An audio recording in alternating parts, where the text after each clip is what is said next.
Philippines has hailed its recent acquisition of BrahMos supersonic cruise missiles as a significant breakthrough in its defense capabilities. The Philippine Marine Corps will be primary operator of this advanced system, significantly bolstering nation's coastal defense strategy. Ukrainian President Volodymyr Zelensky has announced that Ukraine has received additional shipment of F-16 fighter jets. Zelensky's announcement underscores Ukraine's efforts to enhance its aerial capabilities crucial for air superiority.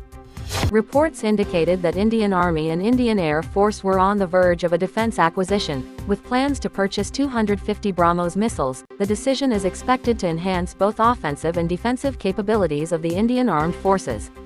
China's Ministry of State Security has officially confirmed the espionage case of Liu, an engineer sentenced to death for leaking state secrets, which reportedly includes classified data on new stealth fighter jet to foreign intelligence agencies.